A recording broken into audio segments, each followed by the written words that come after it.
Welcome to this series of short videos entitled Thin Places, Words of the Mystics, Signposts on the Journey.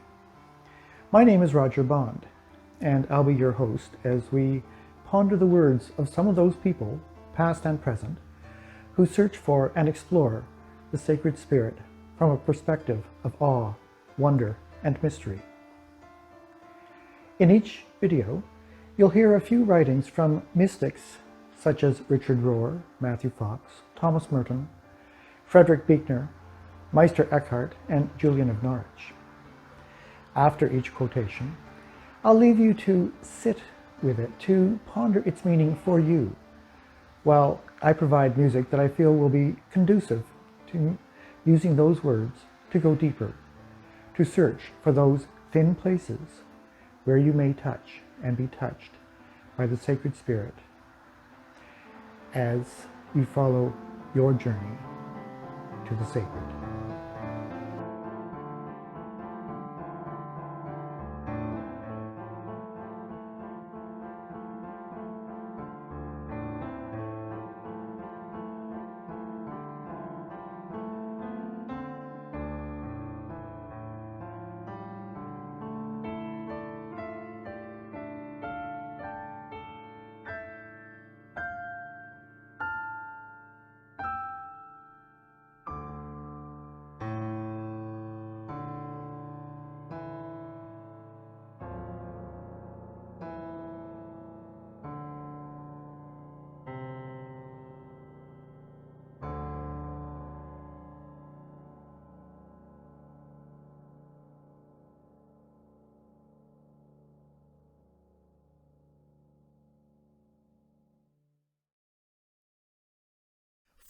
Century mystic Julian of Norwich, responding to her visions, said, "We should highly rejoice that God dwells in our soul, and still more highly should we rejoice that our soul dwells in God. Our soul is made to be God's dwelling place, and the dwelling place of our soul is God, who was never made." Would you know your Lord's meaning in this? Know it well. Love was his meaning. Who showed it to you? Love. What did he show you? Love. Why did he show it? For love. Keep yourself therein, and you shall know and understand more in the same. But you shall never know nor understand any other thing forever.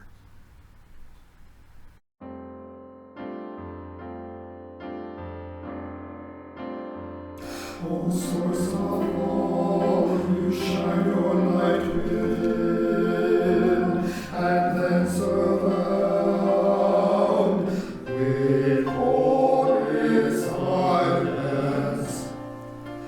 Primal sound, you breathe life into our being, you touch our hearts with your love. We awaken and realize.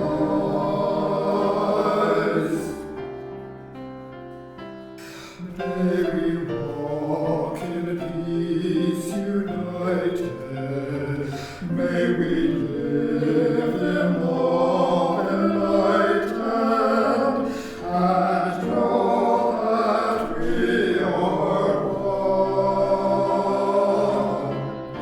Grant us the bread of life.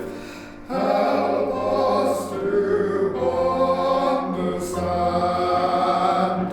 Let your forgiveness pass from hand to loving hand.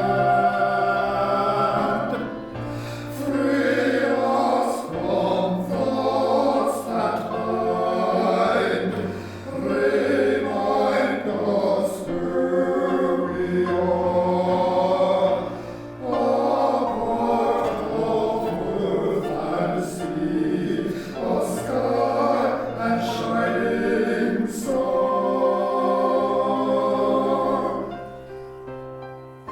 A single note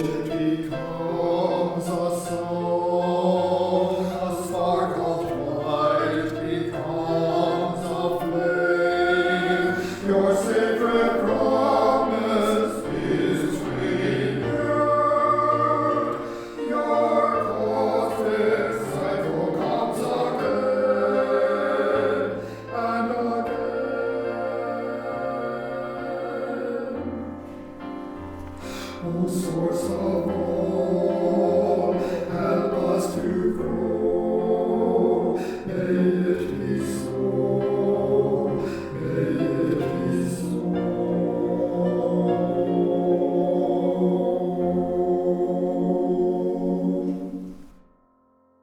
Matthew Fox said, "If you look closely at a tree, you'll notice its knots and dead branches, just like our bodies. What we learn is that beauty and imperfection go together beautifully." And Thomas Merton said, "But the man who is not afraid to admit everything he sees to be wrong with himself, and yet recognizes that he may be the object of God's love precisely because of his shortcomings, can begin to be sincere. His sincerity is based on confidence, not in his own illusions about himself, but in the endless, unfailing mercy of God."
Again from Matthew Fox. To say that God is love also rules out images of God as a great judge in the sky, a peeping Tom in the bedroom, an avenger God out to destroy others, or the God of empires and the God of powerful lording over the less powerful. These are not images of a God of love, and therefore they are not God, but an idol. And Roger Wolsey says, "The God that many conservative Christians embrace is far more similar to the anthropomorphized ancient Greek god Zeus, or even an angry volcano god, than the more mysterious and compassionate God in whom we live, move, and have our being."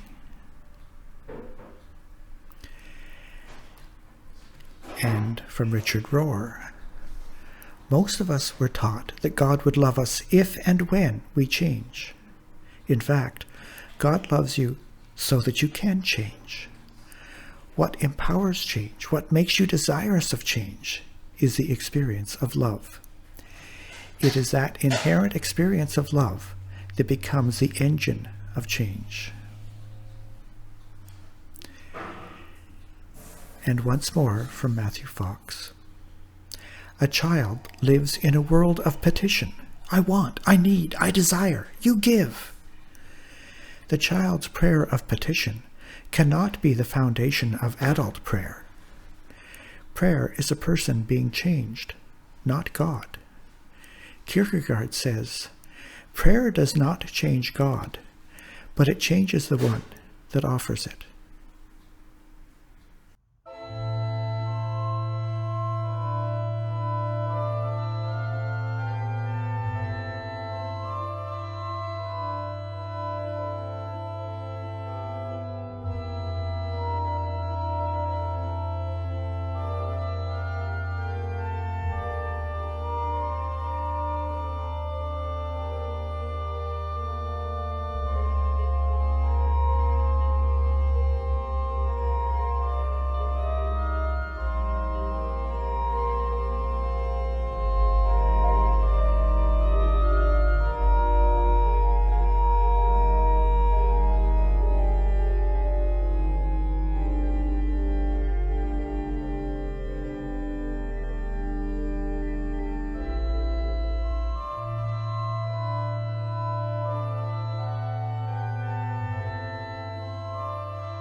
I hope that you found something of value in the words, the music, the images that we've sat with today.